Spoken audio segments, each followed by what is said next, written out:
Good Shabbos again. We all have our own views of what makes the ideal Jewish father. Is he wise and intelligent, caring and kind? Does he have the patience and fortitude, the courage, the bravery, the strength that we all need in fathers? According to our tradition, what characteristics make the ideal Jewish father? Believe it or not, the Torah doesn't help so much. Many of the fathers in our Torah are not the greatest role models. Sure, they're powerful and have a direct line to God, but first there's Abraham. He traumatized his beloved son Isaac by nearly sacrificing him with a knife and abandoned his other child Ishmael to die in the desert. There's Isaac. He seemed to barely be around, and he raised a pottage stealer and a wannabe murderer. Jacob, he played favorites to such a degree that 11 of his children conspired to sell the bratty 12th child, Joseph, into slavery. Let us look to the Tanakh, the remainder of the Hebrew Bible. Lot, Saul, David, and many of the other fathers found in our Hebrew Bible. I can't even mention in synagogue some of the things they did to their own children. It seems that more often than not, we're taught what fathers shouldn't do. What about our rabbinic commentaries? Commentary on our early texts do offer some guidance, sometimes more guidance than the texts themselves. A compilation of Talmudic directives to dads spotlights perhaps the most famous parenting instruction. We're told in Kiddushin, part of the Talmud, quote, "A father is obligated to do the following for his son: circumcise him, redeem him if he is a firstborn." And now in our day and age, we also see the following for both children. A father is commanded to teach his son or daughter Torah, find them a spouse, teach them a trade. And others say to teach him or her how to swim as well. Swimming business may be practical advice, as the Talmud notes, the child's life may depend on it. Or may it be a metaphor? A father won't always be there to fish a child out of trouble. Ultimately, a father needs to teach a child how to survive in our world on their own, to swim in our world. But how often in our day and age do we do so? Helicopter parenting, the practice of hovering anxiously near one's children, monitoring their every activity, has been replaced by something even worse. A parenting style known as Snowplow Parenting. Parents who literally act like snowplows, machines chugging ahead, clearing any obstacles in their child's path to success so they don't have to encounter failure, frustration, or lost opportunities. We all know parents like these. It starts early when parents get on wait lists for elite preschools before their babies are even born, and try to make sure their toddlers are never compelled to do anything that may frustrate them. It gets more intense when schools start, running a forgotten assignment to school or calling a coach to request that their child make the team. Later, it's writing them an excuse if they procrastinate on schoolwork, or even calling their professors to argue about a grade. Taken to its criminal extreme, that means bribing SAT proctors and paying off college coaches to get their children into elite universities. Yes, all fathers want their children to have more than they did. I know I do. But when fathers take control of their children, the message they demonstrate to their children is not, "I love you, will do anything for you." It's rather, "You're not good enough to do this on your own." So instead of feeling loved and secure, children grow up feeling incapable and insecure. Studies on human development have shown this to be true. According to developmental psychologists, parents can help too much. In doing so, they weaken their child's confidence and motivation and negatively impact the development of their basic coping skills. There's a reason that colleges are now offering classes to teach their university students to practice failing. I've read about numerous cases in which students return home from college. One student I read came home because there was a rat in his dorm room.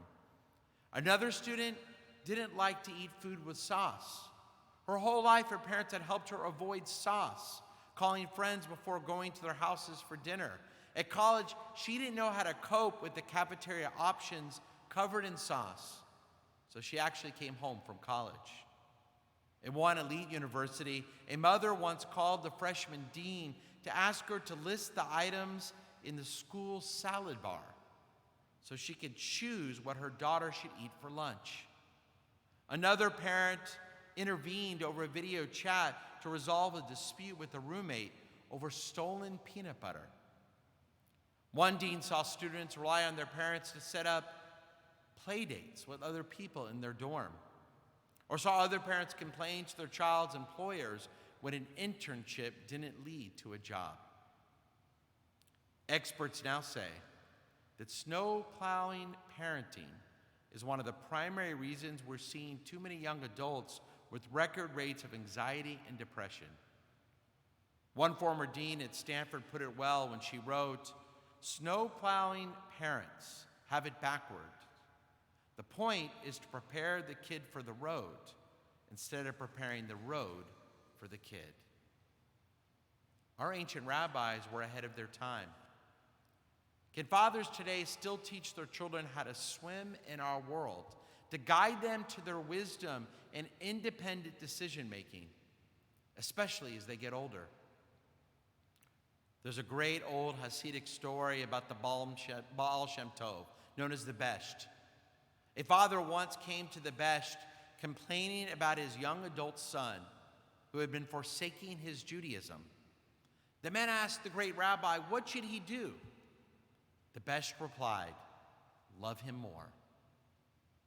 Ultimately, especially as they get older, we see that there is little we can do to force our sons and daughters to do what we want them to do. Instead, I've often seen that when fathers try to force their children to bend to their will, the more likely it is they'll do the exact opposite. There comes a time we have to trust that our children can now swim on their own, as hard as it may be for parents. I remember a year ago when I moved my son Joshua into his freshman dorm at the University of Texas. And as I moved him into his dorm, I forgot. I went to UT myself, and I did not even remember, and I couldn't believe it. Literally next door to the dorm could be found the Chabad house and the University Hillel. It took every fiber of my being over this past year to stop me from telling Joshua he should go. I even thought about maybe bribing him. Joshua, I'll pay you an extra $100. Just go to one Hillel service or one program at the Chabad house. But I knew that would be the unwise thing to do. And so while it was hard, I didn't say a word to Joshua about either Hillel or Chabad all year. It was one of the most difficult things I've ever had to do as a father.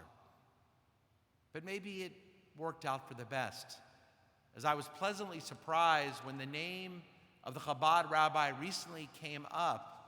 Joshua told me and his mom that he had become friends with the Chabad rabbi, attended some events there, and was looking forward to getting more involved there and at Hillel when he finally gets back to school this fall. Every once in a while, I get something right as a father. Perhaps the ideal Jewish father is one who has the wisdom, courage, and patience to know when to step back and trust their children to do the right thing, to make their own decisions, to swim on their own. Yes, there's a lot a good father can do.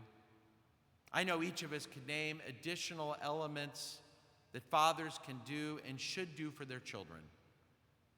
And while we may not have the best fatherly role models in our Torah, I know we have so many extraordinary models in our community and in our own lives. That's why we have the all-important commandment to honor our fathers, and perhaps that's why we can be thankful that we have this Father's Day weekend. We can remember that if we're blessed to have our fathers still alive in this world, to call them or to be with them if we can, to celebrate the all-important Father's Day. And so now, first, let us read this poem together that you can now find on your screen as we remember the importance of fathers in our lives. It's entitled, Dad. Dad, he never looks for praises. He's never one to boast. He just goes on quietly working for those he loves the most. His dreams are seldom spoken. His wants are very few. And most of the time, his worries go. He's there, a firm foundation through all our storms of life, a sturdy hand to hold to in times of stress and strife, a true friend we can turn to when times are good or bad, one of our greatest blessings, the man that we call Dad. God, we ask your blessings upon all our fathers, the ones gathered here in our sanctuary this evening, and for all of our fathers watching from home. May God continue to bless you with the strength, wisdom, courage, and health and shalom that you need in all of your future years, that you will serve as an Abba, as a father.